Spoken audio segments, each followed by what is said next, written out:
So, topic for today, asteroids and comets. We could spend hours and hours talking. You'll be dying to get out of here if I did that, even though it may be fun. And, you know, again, if you're not careful, you might learn something. But there's amazing things that we're doing in spaceflight today, both NASA and other countries, to explore and to try to understand these. Now, I'm going to do something different. For some of the folk who watch my talks, you usually don't see this. I have a little video to start off. Now, we've seen videos, and I've played them, which have had fabulous pictures of expansive vistas and rocket launches and all the rest. This is not one of them. This is not one of them. It's a very artsy film, and I've fallen in love with it. A couple years ago, we finished, and we're going to talk in much more detail later. A couple years ago, the Europeans finished up, after a 12-year mission, a mission to a comet. And the comet, well, I'll show you how. If you can pronounce it, you can come up and give the next talk. Instead of the traditional rockets to the moon and inspiring music and all the rest, they put together an interesting art film. And I like it. It's called Ambition, and it's a good one, I promise. So while we, whoops. Oh, don't do this to me. Life's good, yes. So's going to be the movie if you let me play it. And again, some people may not like it. Oh, who watches Game of Thrones? I'm serious. Yeah, so are we. We're too old. We don't watch it. Oh, wrong answer again. Anyway, a couple people, they recruited a couple actors from Game of Thrones. Anyway, if you wonder about comets,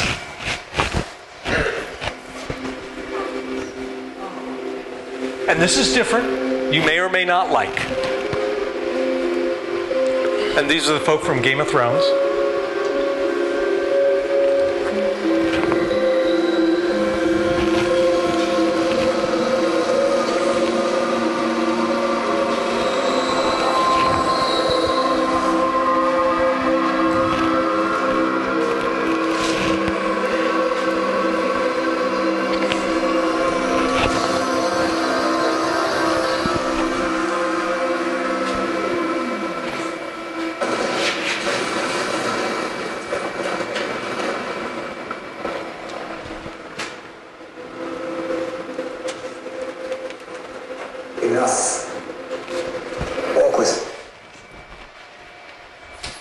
Oh, you piece of... Find you something a little less challenging. I planned everything. Let me do it again.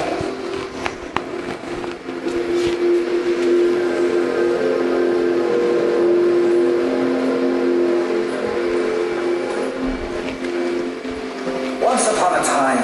Really? This is a good one, I promise. What is the key to life on Earth? Water. Water.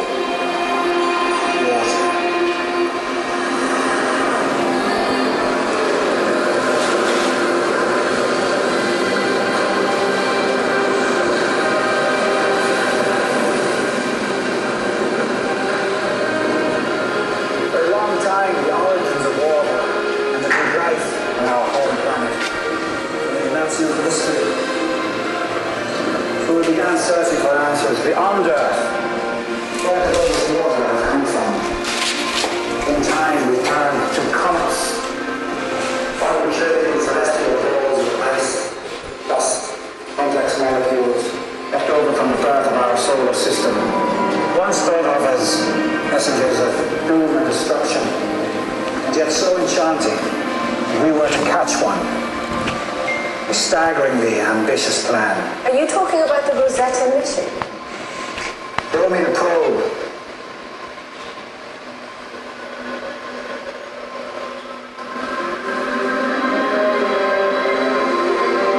We harnessed whole planets and their gravity to chase down the comet.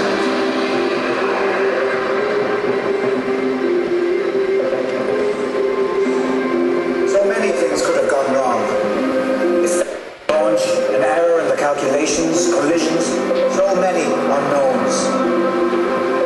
With the technology we had back then, we may as well have been shooting from a slingshot. Tell me, what was it all for? Knowledge.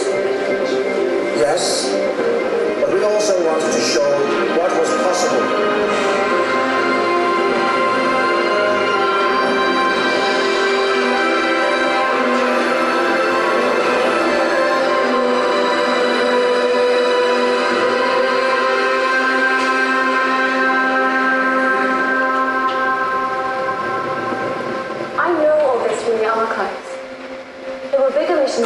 Yes, it was the first one to catch a comet. Ambition, stubbornness, nothing has changed. We fall, we pick ourselves up again, and we adapt. I was watching you earlier. You actually did everything right. I destroyed your rock. I needed to see how you would react. You're ready. Reset.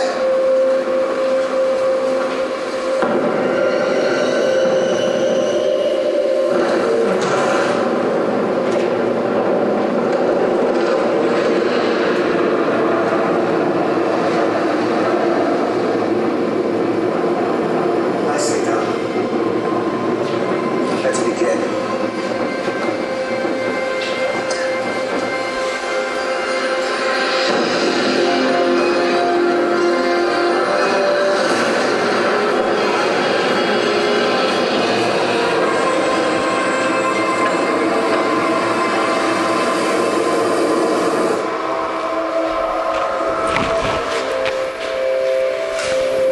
Big difference between the way the Europeans do a movie and the way the United States does it. Anyway, the Rosetta mission, we're going to talk about that. A staggeringly ambitious idea. And when we find out all what you can do, all what we did, or I'm sorry, NASA was a partner, Europeans led it. You just have to sit back and be amazed at the capabilities of it. Again, a bit artsy, totally fine. You know, for the Game of Thrones folk, they absolutely loved it. But we're here to talk about, first off, parts of the origin. Again, welcome. How are you doing?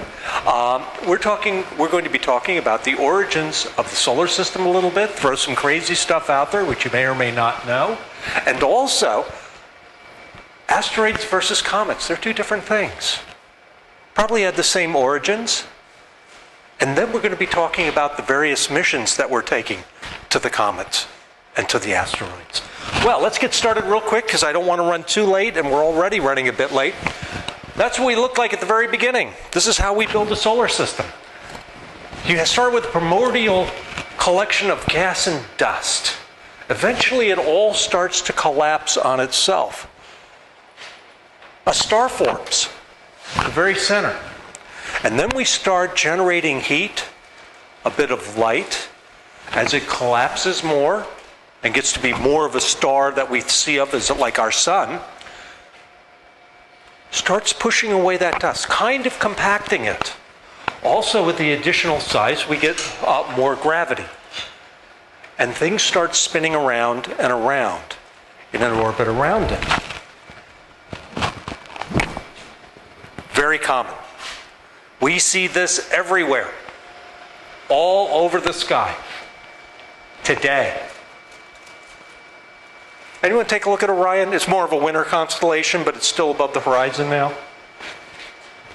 Orion's belt. Right below it is a gigantic nebula called the Orion Nebula. And that's a nursery for solar systems and new stars.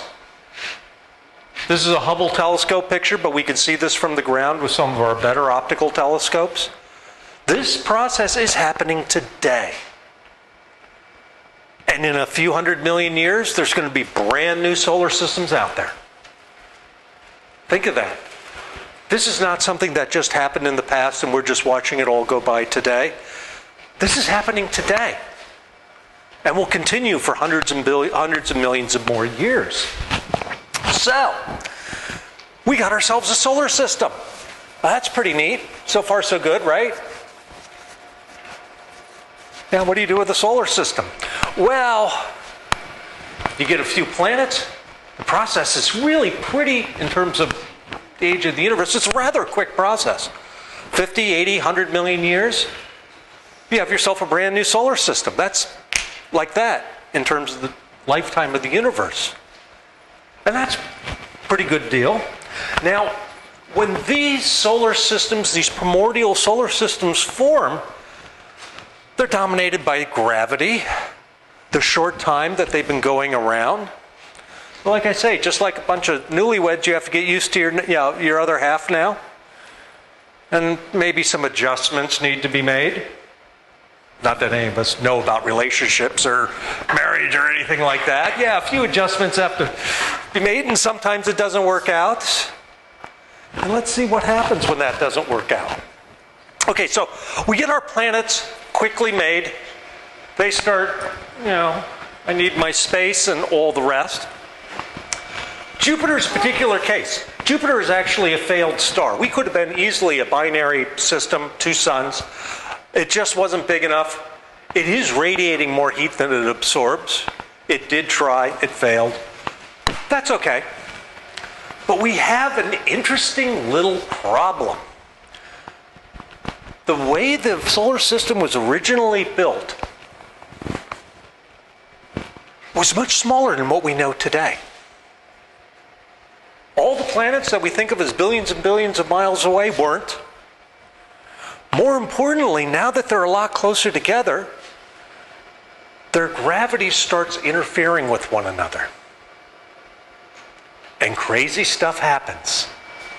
So, for those who know a little bit of math, a little bit of physics, we're comfortable with the idea of a resonance.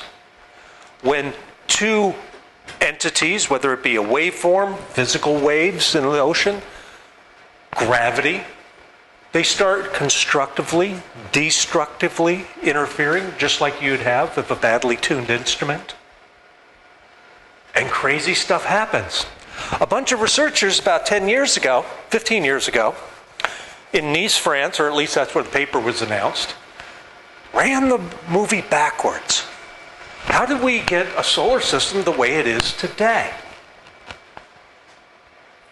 All the models that we have of building a solar system don't work. Don't work in that there's very little we can figure out that makes the solar system the way it is today. It had to have a backstory. And so they came up with a rather amazing thing. Now, quick question to all the smart people in the class. Starting with Jupiter, what's the order of the planets? Come on, we all know this. We got Jupiter. Sorry? Everything past Jupiter. The innermost planets we're not going to talk of. Go ahead, talk to me. You're going to do science. You know all this stuff, right? Sure you do. Okay, we got Jupiter. And then I think I heard Saturn. What's the next one? Come on, you know this. Shh. Excuse me, anyone who doesn't know Jules needs to know Jules. He's my favorite straight person. We have way too much during this, all the rest. So we got Jupiter, Saturn. Pardon? Uranus and I will say Pluto, but as a representative of NASA, I have to say that no, it's not. And we have Neptune. So it's Jupiter, Saturn, Uranus, Neptune. We ran the clock back 4 billion years. Here's what the solar system looked like. Oh, don't give me this.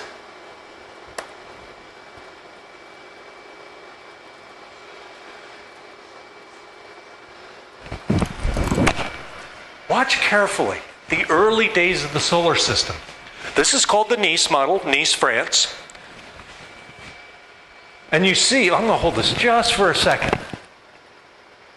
Couple things here. First off, today, Neptune's orbit is way out here at the outer edges of this diagram.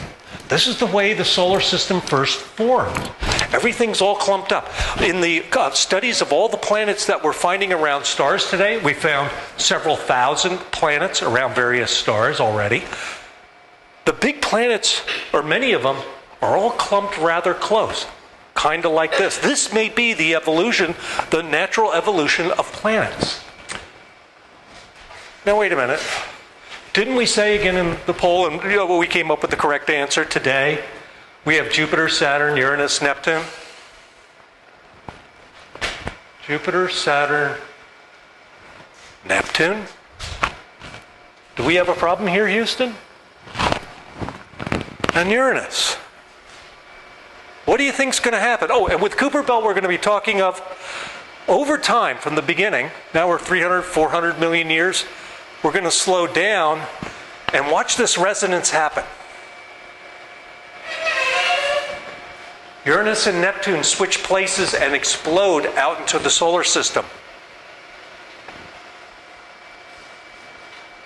And you notice all those objects scattered about. They went and redid some of the numbers using different assumptions. Jupiter, Saturn, Uranus, Neptune, and Kuiper Belt objects, which we're going to talk of.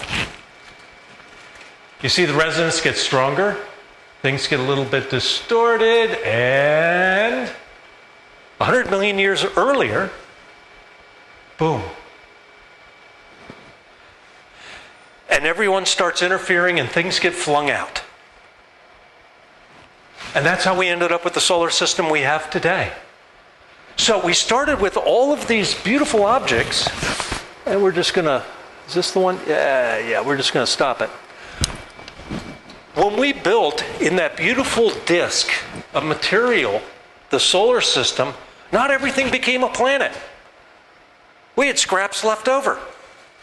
Those became the Kuiper Belt objects, and we're going to talk more about that later. But we know today, out by Neptune and the outer band of that blue-green section, there isn't a lot of stuff. So we had to explain how it all ended up going out way beyond Pluto. These models explain it. And it's some pretty good assumptions. This is all in one plane? Yes, all pretty much in the same plane. Now, as things start interacting, you will get Kuiper Belt objects kind of blown above and beyond. And that's spherical. We will talk more. But isn't that an amazing thing? Imagine giant planets swapping places and going out just by the interaction of gravity. And this was something that happened, again, in a cosmological heartbeat, maybe about 50, 100 million years.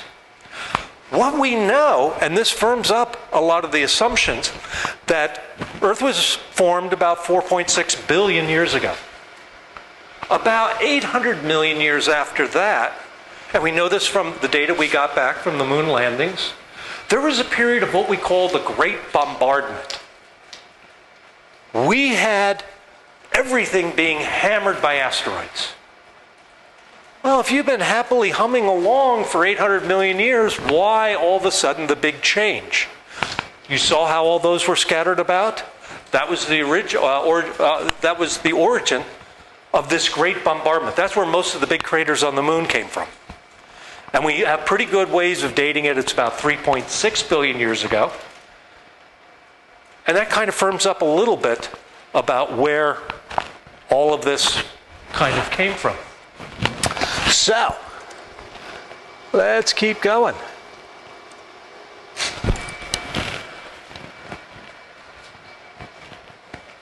Why is this interesting? These are all fossil records of the very earliest days of the solar system. They are unchanged, mostly. On Earth and on many planets, we have great forces completely wiping out our past history. Here we have volcanoes. Here we have plate tectonics, where all of a sudden the crust goes under something, gets melted. All of a sudden, all of its origin story is gone. We have weather weathering things. All trace of the past is gone. The most we can find, the oldest stuff we can find is about the time of the Great Bombardment, which after that, finally, the Earth cools down.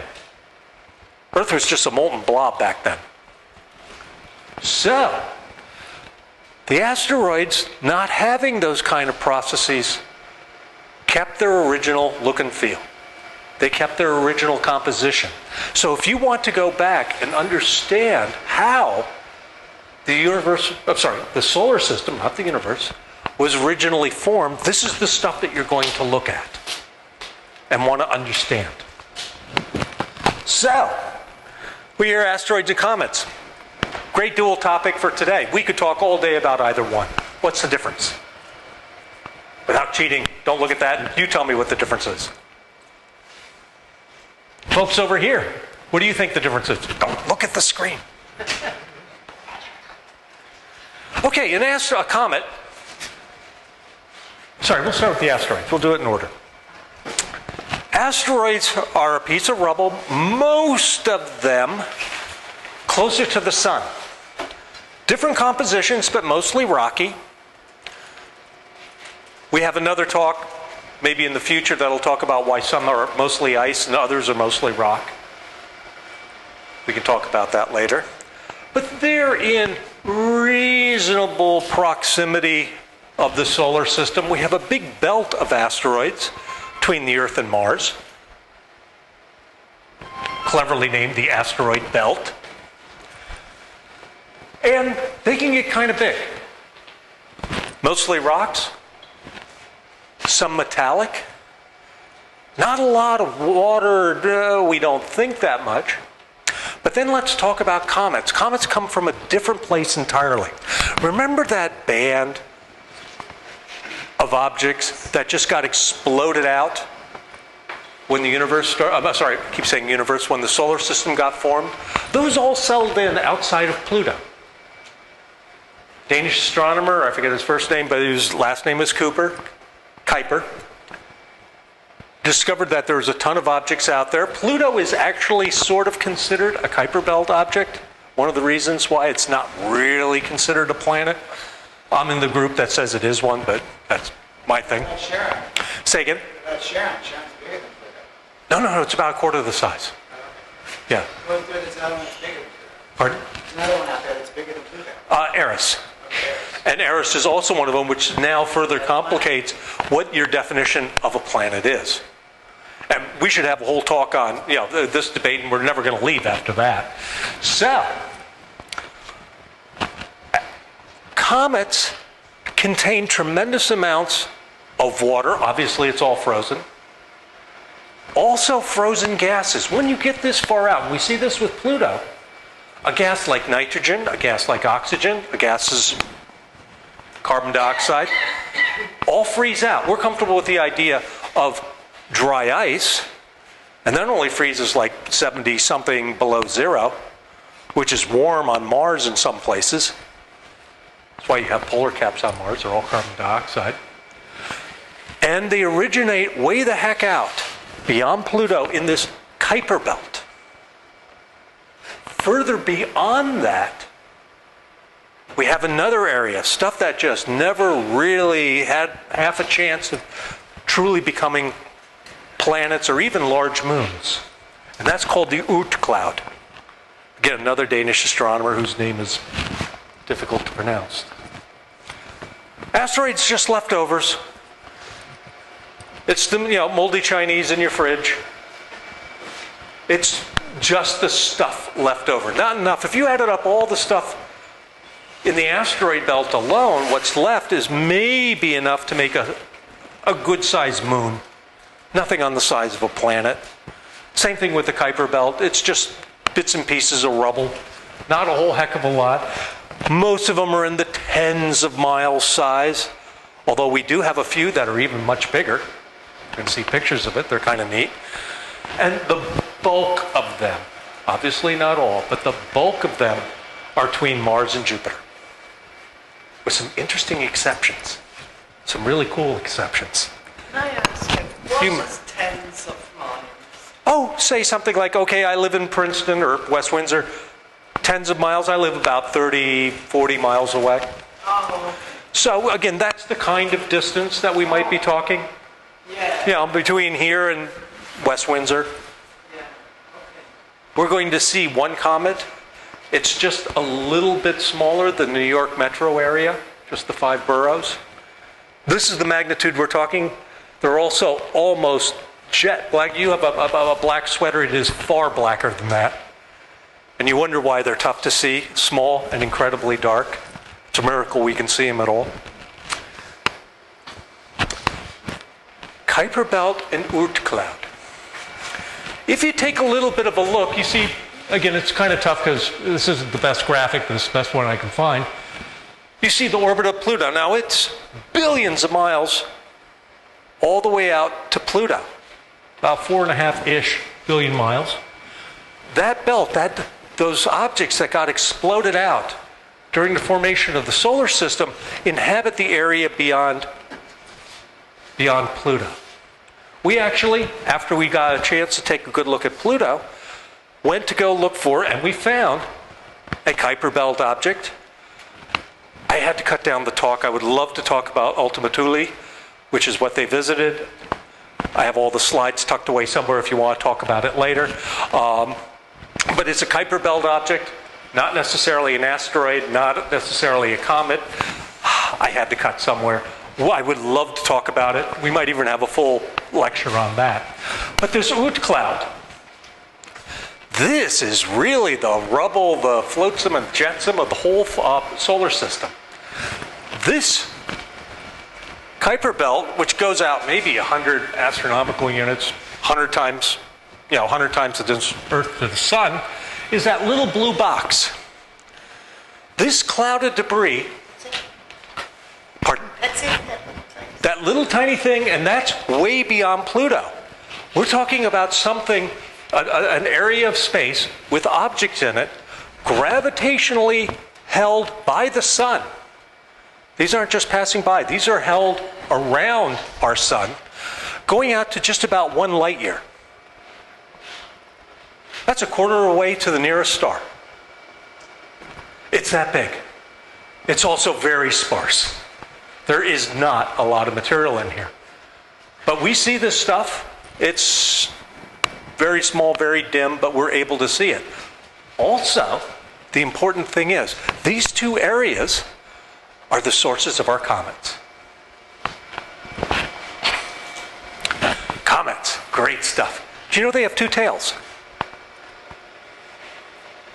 Who knew that? Come on, someone's got to know that. You knew that. Say yes. Yeah, see, we have one person that already knows that. It's broken up into 2 pieces. One of them is all that dusty stuff, rubble. Not even all that much. We're talking like finer than talcum powder kind of dust flowing off of it. And that generally trails the comet on its path. Now remember, there's some very volatile gases. Volatile meaning that once they get heated up, they start spraying out. Many times they get ionized. The sun is a tremendous source of high energy radiation and particles that can ionize it. And the gases, the plasma, ionize, and you can always tell the direction of the sun by which direction that plasma trail, the one in blue, is pointing. Because it'll always point toward the sun. Sir? See, that's why I'm confused. I thought it was the other one goes straight back, and the gas one is later. You'll see the dust trail kind of curve, Yeah. and that's pretty much tracking. I mean, obviously, they're both affected by solar wind, but this is more the energetic charged particles. And they're lighter, and I just... Yeah, well, think of it as just, ionized atoms as opposed to dusty particles. And the sun made those... Made the ionized particles line up according to its magnetic and electrical fields. And there is, I mean, this isn't a hard rule of physics kind of thing, but in general, the ionized trail, the plasma tail, as they call it, will line up against the electromagnetic field force. Jeez, I had that backwards. So they're not necessarily shooting off, they're kind of falling behind. Correct. You won't find any of this pointing toward the dusty tail or the ion tail pointing toward it. It's all being pushed away. It's being radiated away, evaporated or spalled off or something from the central nucleus, the rock inside, and you have some force, terribly faint, but a force that's able to push it out. You have your brow furrowed, and that always scares me. Anyway, we have two kinds of comets, depending on where they originate from. That Kuiper Belt, the one that's right outside of Pluto, is where we get our short period comets. Halley's comet is a short period. Every 76 years, it'll come back with regularity. It has a small orbit. In general, very hand-wavy, you're not going to get me to commit to big, accurate numbers. Most of the short period comets, since the Kuiper Belt is in the plane of the solar system, think of this, they will pretty much follow that plane. Long period comets, like that previous one. Does anyone remember? Here we are. Anyone know what comet this is? Hale-Bopp, from about 22 years ago. Saw it outside. I had my telescope out almost, not every night, but enough nights. Who knows how, they figured out it's a couple thousand years for it to come and then come again and all the rest. It might have even been the first trip to our solar system, given how incredibly active it was for throwing off dust and goodies and all the rest. So that would be an example of a long period comet, something that takes thousands and thousands of years. Doesn't boil off a lot of its material just because it's been out there for so long. And so traditionally, and this is not a rule of thumb, but if it's, say, like its first couple visits to our solar system, they will be bright and active, like Hale-Bopp was, just because it's the first time that any of this stuff gets liberated. Hale-Bopp is so bright, I gotta tell you. At Highway 35 and 36, I stopped at a red light and pointed it through the windshield to my wife. Oh, yeah. We were going out stargazing to look at it, to get darker. But while we're waiting at the red light, at 35 and 36, pointed through the windshield. There it was. It was. Oh, yeah. Oh, yeah, I remember. Again, that was 20-something years ago, but I remember like it was yesterday. What year was it? 94, 95? 95 sounds right, going into 96. It was visible for a year. Easily a year. Naked eye quite a bit. Yeah. If you had even a moderate telescope, you could see it for about a year. But it was, you understand how the ancients would be freaked out by it. To be quite honest, you see something like that, and one of the few times I got into a really dark area, and that tail went forever. Oh, in that church, they killed themselves, right? Say again? In that church, they killed themselves because of it? I don't know who they sacrificed, but... They wear the white sneakers? Oh, do you know? Okay, that was Heaven's Gate. We're going to take a real side trip here real quick. You know that website's still up. Yeah. Oh, no. Heavensgate.com. Who's paying for it? I would love to know that, and you can find out. I just haven't looked it up. And you do a who is or something on the website. But yeah, some people, we won't talk about stability emotionally or mentally. There was a tremendous mass suicide because they figured that they were going to be having their essence of their souls sent up to the comet. I had forgotten all about that, but every couple of years I'll go look at Heaven's Gate. If you want to see really bad 1990s websites, they're classic. Anyway, so again, the ones in the long period comets, because this cloud, this Oort Cloud, is a spherical thing. Instead of the Kuiper Belt objects being roughly in the plane where they're coming like this, you could have comets coming way above and way below the solar system. Very different dynamics. Also make it next to impossible to catch that as a comet. So, let's talk about some of the missions, and I don't want to let this run long. I know this is perhaps a little bit faster than I should. Rosetta. Staggeringly ambitious plan. They're going to catch a comet. Short period comet is actually all confined within our solar system. And think of the challenge Oh, also, think of trying to pronounce the name of it. 2 Russians. That's why it's abbreviated 67P. I gave up 2 or 3 years ago trying to do it. I'm not ashamed about admitting it. My American tongue just... I work with kids down and off. Oh, yeah. I work in a very multinational company. And we have everyone from Russia, Latin America, India, all the rest. And I'd ask my Russian friends how to do that, and I'd probably stumble on it more than a few times. But anyway, so we have all the things kind of lining up, sometimes literally, sometimes figuratively. We have a comet that's roughly in the plane of the solar system. To catch anything, to rendezvous with any object that's coming vertically, for example, in the extreme case, there isn't a rocket built big enough by anyone now or in the future that'll be able to meet up with it. The velocities, the energies are just way too high. And in particular, the tough part is going from here to this way. We call it a plane change. It is the most expensive maneuver in spaceflight. Now, so we have a comet within our solar system, a short period comet, a couple hundred years or something like that, I forget the exact time, going around. And there are some brilliant folks who do orbital mechanics, and they were able to find clever ways of slingshotting off of all the planets. In that fun little video, and I hope you enjoyed it, where they harnessed the gravity of whole planet. They whipped around the Earth over a couple years, 3 different times, each time getting a little bit more speed. If you're ice skaters, to explain gravity assist is like this.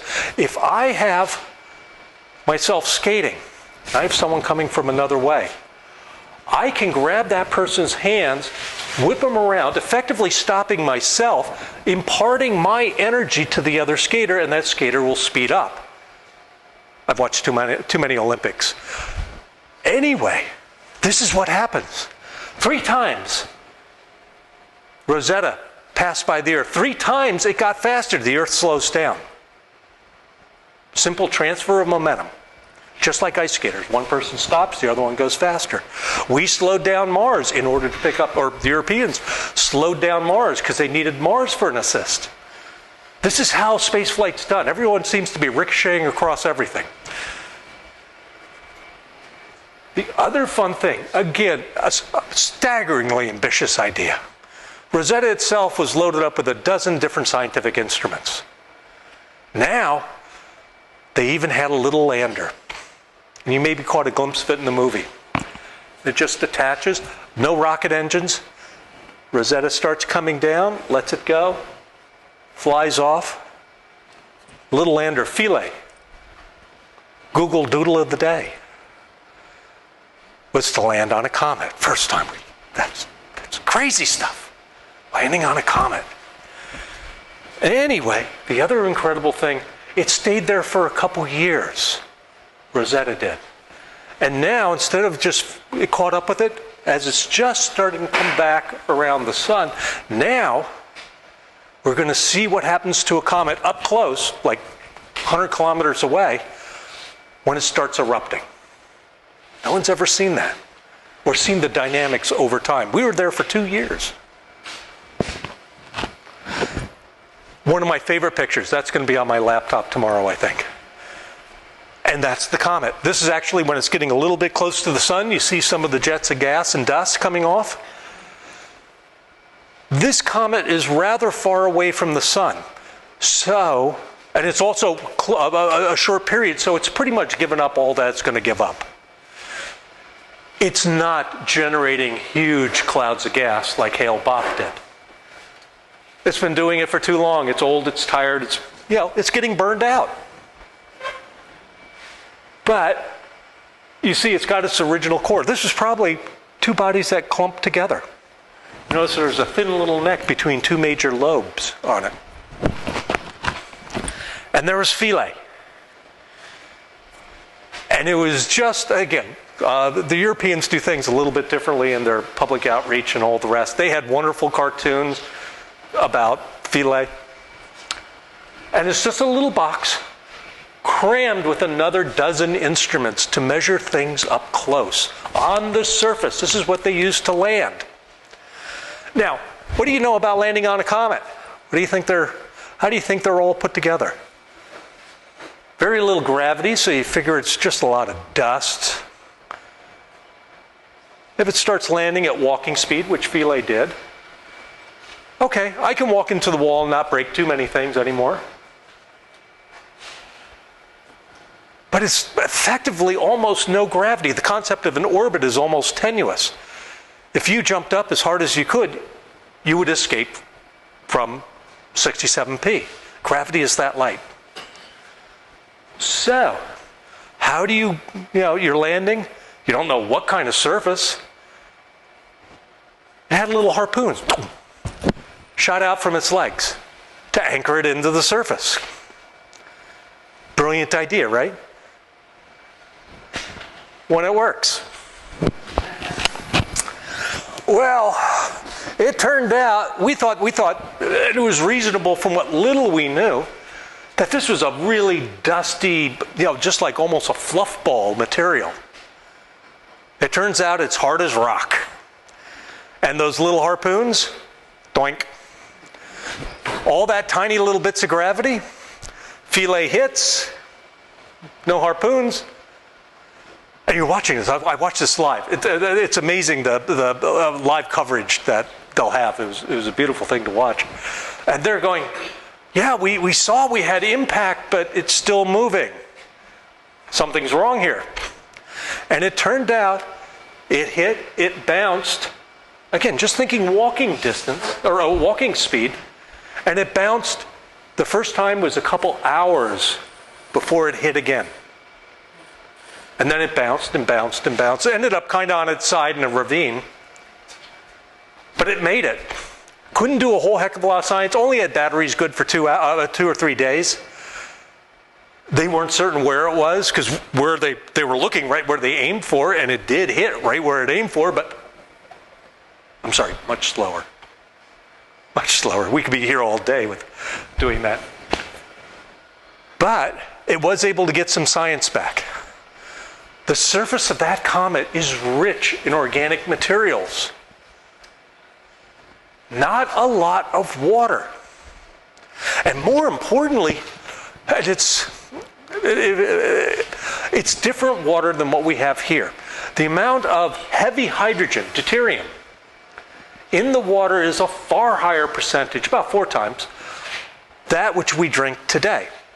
I think, and Jules, you might be able to correct me, heavy water is about 1 out of 1900 parts, give or take. I think that's the proportions. It's roughly that. This is roughly 4 times a greater concentration. Heavy water is no different as far as the human body is, but it tells you a lot about its origin. So, the theme of the movie was that water came from comets. We're now pretty comfortable that water didn't come from this one. It's awkward to say, but technically accurate, that it's very different water. The composition, you think of it as just hydrogen, oxygen, well, there's different kinds of hydrogen. And the concentrations of one type of hydrogen is too high. Of course, it's our only data point. So it's difficult to extend that. But we also got a chance to see the dynamics of watching a comet erupt as it gets close to the sun. First time that's been done. But I'm always amazed by the idea of all the organic compounds. You wonder where those came from? We see organics all over the solar system and the universe. Not in huge amounts, but they're there. And aren't organics, and we're not talking complex life molecules, but you need to start somewhere. I will leave that as an exercise for you to speculate about whether the building blocks, not life itself, but the building blocks necessary to create life came from comets. Ooh, good question. Good question. Another great mission, probably my second favorite one. Just finished a couple years ago. Again, Rosetta, 12 years. Dawn, 10 years. We're talking serious distances. We're also talking using technologies to get to these asteroids, being very different than what you see of a big Saturn V. Where's our Saturn V? Over there. Launching with a huge amount of fire and flame. We're using ion engines. Maybe the thrust of a breath of air. But if you keep pushing for a couple of years, you build up one heck of a lot of speed. Very efficient, very lightweight compared to the chemical rocket engines we use today. That's why these missions take so long. You're just, it's tortoise and a hare problem. So, we went to go visit 2 asteroids in that asteroid belt between Earth and Mars. 2 totally different ones. We had some ideas of what we wanted to look at because we got some basic information, but the really detailed stuff, that's a little bit tough. So the first one we saw was Vesta. This is a couple hundred miles across. So, as I was saying, asteroids are tens of miles. These were the couple big ones. Vesta and Ceres. That's natural color. It is that gray. And you notice that there is a touch of difference around the stripes of striations on it. Through special types of cameras, what we call multispectral cameras, we have a very good idea of what that material is. And again, we touched on it in one of my lectures. I'll probably be doing another one on just by looking at the light, how we can identify almost any material within reason just by the light that gets reflected. We were talking earlier. You can tell the difference between what looks like just a couple trays or bowls of sugar, flour, salt, sweet and low, plaster of Paris, and they all look like white powder. That just looks like gray stuff. It turns out if you looked at all those different materials in different light, ultraviolet light, infrared in particular, they all look totally different. You can identify them like that. Very cool. So we have a very good idea of the composition. The other one we went to was Ceres. This is false color. This is artificially created color to make all the differences stand out. Vesta is one of those objects that's predominantly rock. Okay. Ceres, about half the size of the moon. It's about 1,000 miles across. And it was a planet once.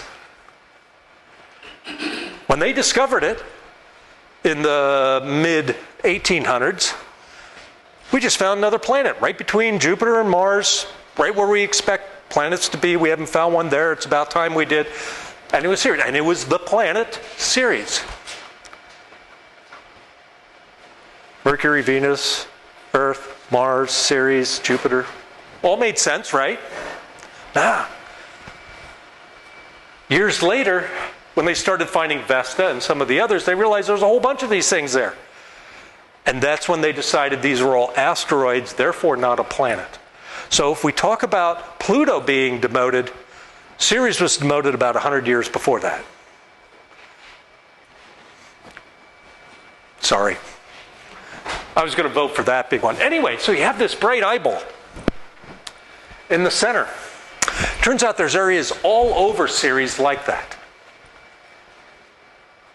And when we were starting to approach the asteroid Ceres, we're going, what the heck is that? Yes, sir. What is that blue thing? I'm just talking about that right now. Listen up and you will learn something whether you like it or not. We saw that, and first, at a long distance, it looked like a bright white dot, and they're going, got a little smudge on the camera. Something, there's nothing like that. It's not generating heat. Then we get closer and we see it's actually 2 spots. And then we get a little bit closer and we find out it's a big area, a smaller area, and a whole bunch of little spots. The heck is it? Now, like I said, in the right spectra, in the right carving out of a section of the light being reflected, and this is reflected, this isn't being generated, we can tell the difference between salt and sugar and plaster of Paris and sweet and low and all the rest. You know what they found out this to be? Salt. Epsom salts. And I think that's magnesium sulfate? Yeah, yeah. You know, if you have a foot problem, my mom did years ago. You know, Epsom salts. Voila. How do you make Epsom salts? If I'm not mistaken, they're hydrated minerals, which means you need water. What can we learn from that? There was water. Go to the head of the clouds. Maybe not today, but when it was first formed, now of course all that water is locked up in it. We have other pictures in other lectures. I can have you figure out the entire evolutionary history of Mars, 4 billion years, in 30 seconds with one photograph. This is the kind of things that we learn. It's very groovy. Which water is it? Called me. Okay, you got it. This is why I love Jules. I mean, he snags it. 3 or 4 times a lecture. Please come. I mean, he's smarter than I am. But we have to go there to find out. Dawn just orbited around.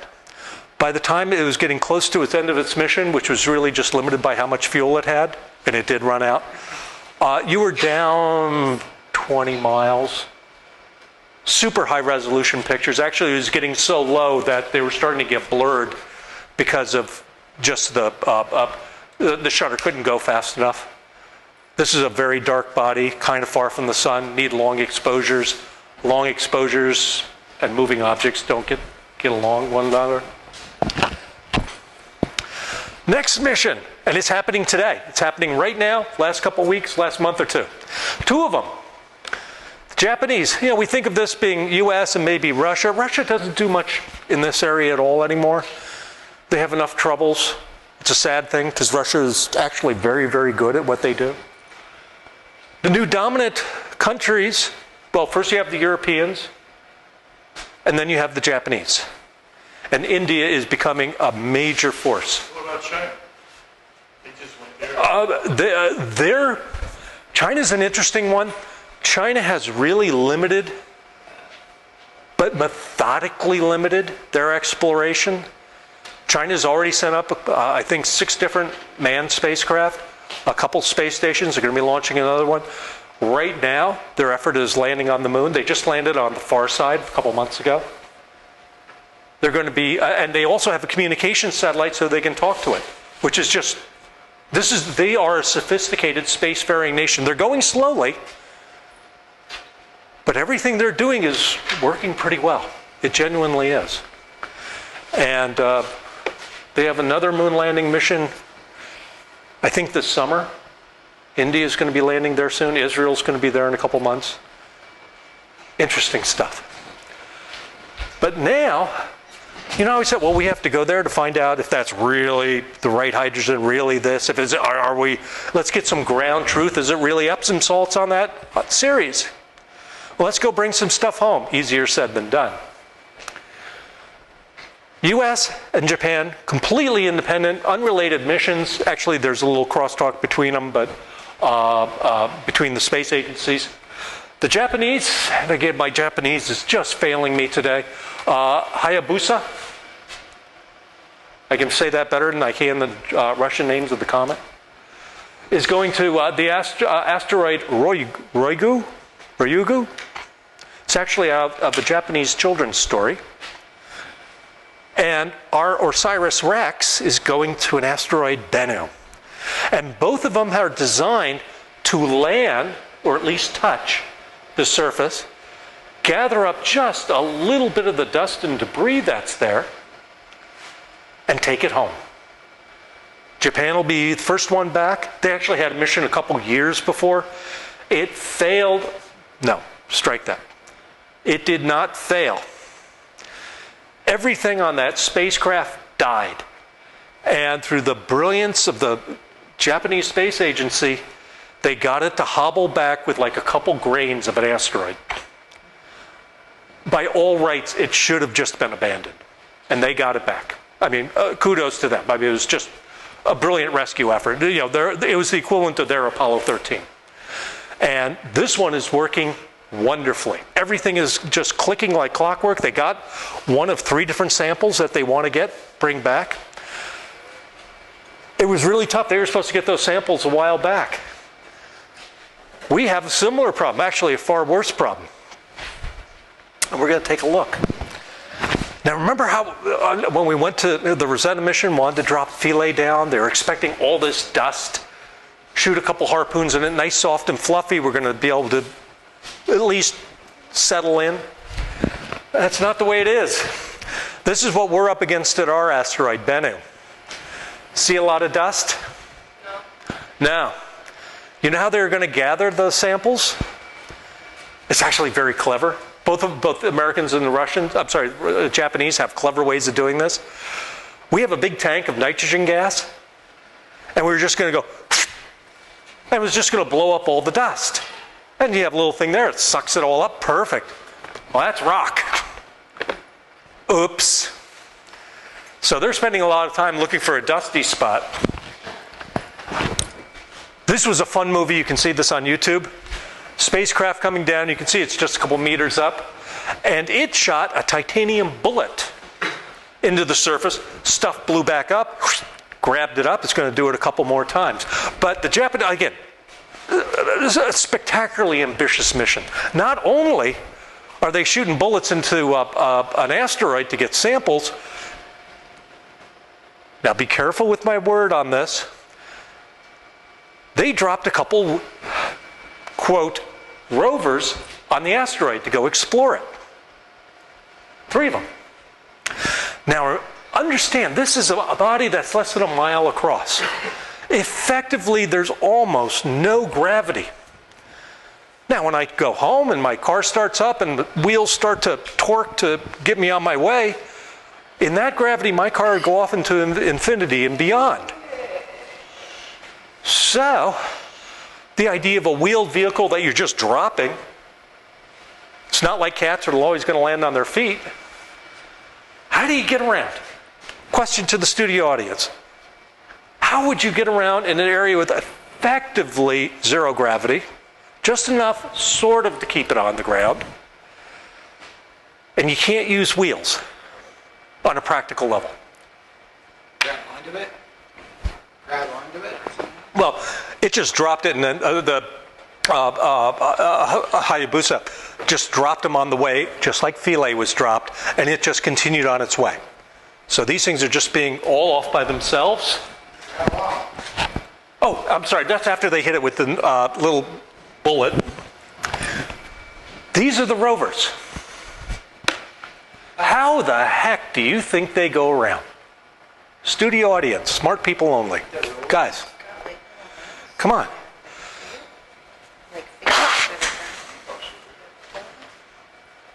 Those are the, and this is why I have to put it in big quote marks, rovers. They will rove, but not in the traditional sense that we think of, like on wheels. How would you do it? Physics 101. Physics 101. No rocket engines, no wheels, sir. The side of the solar panels would heat up and push it. Not good enough. Chewing gum and flypaper. Well, if it's pussy, you know, it's tough. The dynamics of flypaper, it's tough to quantify in a vacuum. You would hope, but maybe not. A little electric jet? No propulsion in the reactor. Well, no, let me rephrase that. No jet propulsion. No wheels, of course. Doesn't look like much. Thoughts?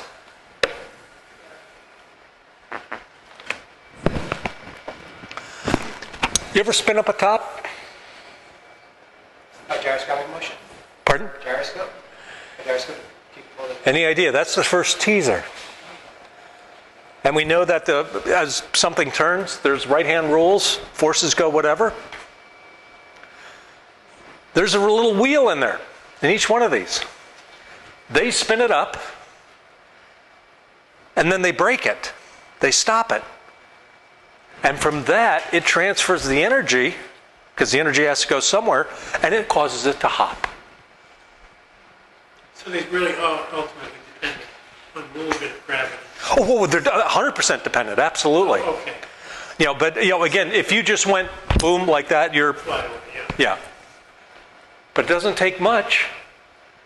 So there's enough gravity to keep it from flying away, Yeah. but not enough to do traction. Yeah, exactly. And just like Philae, when it bounced, it can be up in the air for, well, above the surface for a long while. But they got down, and this is pictures from the surface. Very wide-angle camera. Of course, half the time it's always looking to the sun, so the quality isn't any good, but the fact that they exist is pretty nifty. So we have to hurry up because we're just about done. 2 more missions, and then we're out of this. Psyche.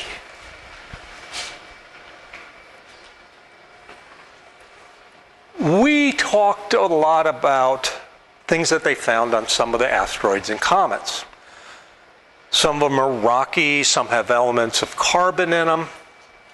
It turns out, and this gentleman here has definite proof, it turns out there are some asteroids, meteorites when they come to the Earth, that are predominantly metal. Solid metal.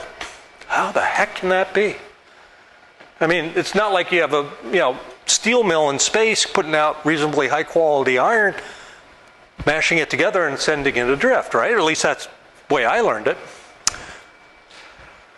How would you make a metal asteroid? We're going to go visit one. Psyche. The asteroid is called Psyche. Mission is called Psyche. How do you think you go from a planetary body to just an iron core?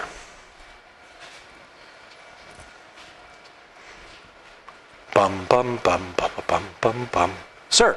It got hit by another object, and then pieces move around or something. Nope, metal asteroid. That's exactly the predominant theory. There may be other theories, but that's the predominant one. It is exactly like how the moon formed. The Earth, compared to the other bodies that we can get some good guesses on, has a very large metallic core relative to the others. Not that we have a lot of experience with hundreds of other planets. Why is the Earth different? How did that come to be?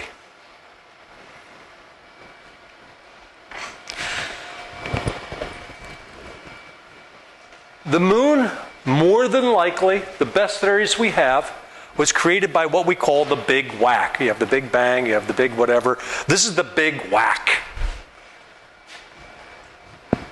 A smaller body, maybe the size of Mars, comes by, smacks the Earth, tilts us on a side, slows down our rotation. And as you can see, and this is all the nice modeling, body comes by, a huge amount of the crust of Earth was thrown off. That crust was around the core. The crust of the body that hit us also had a core. The cores merged. If you look at the composition, and this was all proven by the moon landings and lots of other studies, you find that the composition of the moon is predominantly like the crust of the Earth. And the moon has a very small core. It sacrificed its core, ours got bigger, it took the light stuff with it. And as you see, the body comes by, spalls off whatever, all that material starts flying around, what's left is a core. This is a simplified view, but could be what happened to Psyche. We know that it's all very, very, very dense.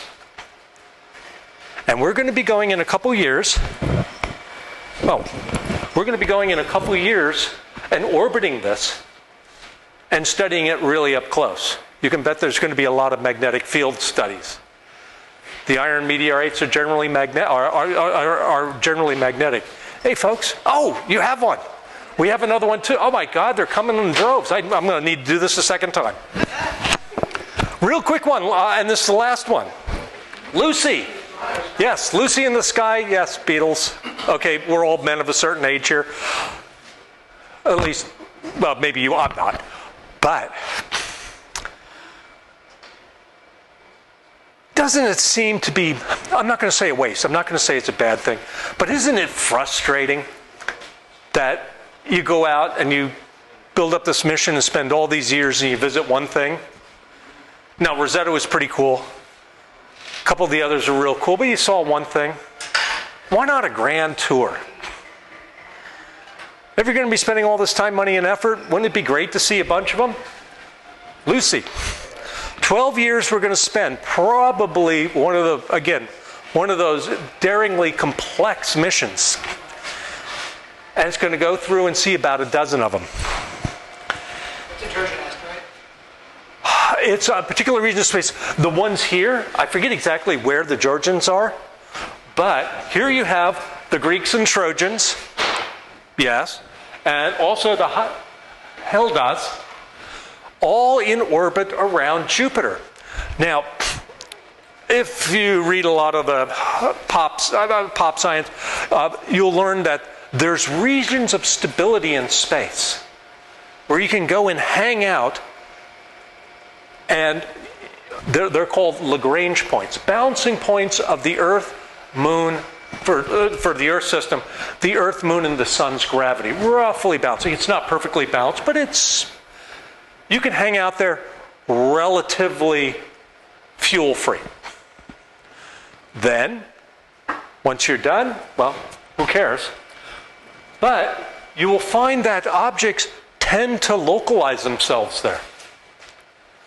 How many moons does the Earth have? One. You think? Minus 5 points. You're still your turn. 2. If you want to call it that. I know that was a loaded question. It turns out we have an asteroid locked in one of our Lagrange points.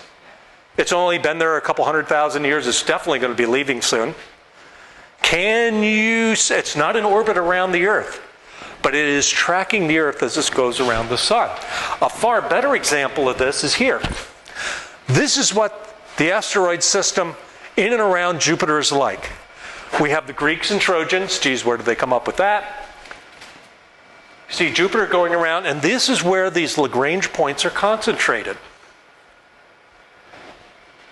And the Hellenists, or I believe that's how you pronounce it, in the red, again, they're just going from Lagrange point to Lagrange point, whatever. They're at one of them. There isn't a whole lot of density in the asteroids there, but you see the green ones? Those are the ones we're going to be going to. Which ones are the Greeks? The leading ones and the trailing ones are the Trojans. And actually, this is the mission path. This is complex. This has got people doing orbital dynamics down to a lot of decimal places, and it's got to work perfectly.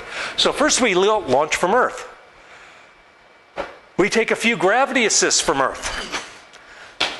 Just to get ourselves up to speed, going out to the Trojans, the L4 Trojans, which technically are the Trojans, and going past a couple different asteroids. These are not orbiters, they're not landers, they're just going to be flying by. But we're going to catch about 4 of them. Then, as it comes back around, it whips around the Earth again. It goes to the other side of the solar system. And then it's going to the Greek cluster of asteroids. Again, passing about half a dozen of them. And it all has to be done real carefully, because if you miss any of those encounters, or they're off by a lot, well, it's game over. That, as we say, is that. And I'm almost exactly on time. Questions? Ladies, gentlemen, everyone in between. Where's the gold and silver? What gold and silver? Got here somehow. Oh, supernovas. Are we made from different material than that which made the sun? Okay.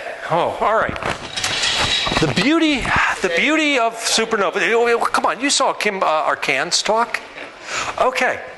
Anyone know how the elements of our body came to be? At the beginning of the Big Bang, we had, I think it was 80-90% hydrogen,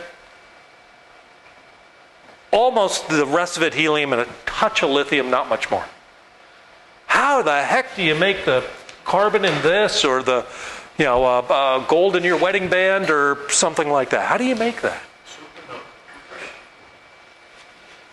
When a star dies, the pressures inside are so beyond comprehension that the nuclei of the atoms fuse, transmute into new elements. Now, just because what we call the binding curve and all the rest, in general, the heaviest element you can make is iron. Very stable. And in lots of solar deaths, the best they can do is you end up with lots of iron. For the larger stars, something times the size of the sun, I think it's about 10 or 15 times, the pressure just keeps going more and more. It starts overcoming the internal pressures, and that's when you get all the rest of the elements, gold and uranium and everything else.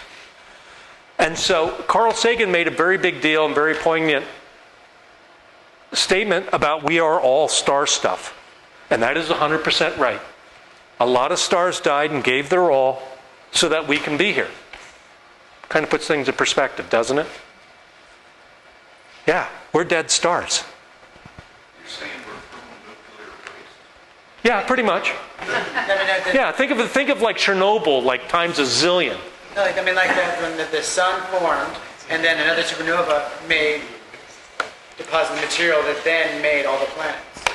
Yeah, remember the picture of, was it Cassie, that came up? We had a marvelous talk about a month and a half ago, and it was very much people who study the death of stars. And she has this little shtick that she does. You can hold a dead star in your hand that she 3D printed. It's just a beautiful thing. Anyway, in these kind of stellar deaths, these explosions, the core and the rest of the star collapse, explode outward with, again, more violence than there are, way too many zeros. And in that explosion, new elements, the whole range of elements gets created. And it's only in the largest and most violent ones. That's why we'll say the lighter elements like carbons are relatively easy to find, but the heavier ones like lead, which is a little harder to form, just because they're so much bigger and heavier, why those are relatively sparse in comparison to the hydrogen and carbon and oxygen and the rest of the solar system. Anything else? Like his phrase, nuclear waste. Yeah. I mean, it's... We're the aftermath of Chernobyl and Fukushima Daiichi and all the. That's a terrible way of putting it. You know that. God. And I got to sleep. I have work tomorrow. I got to sleep. Boy, that's a downer. God Almighty. I like it.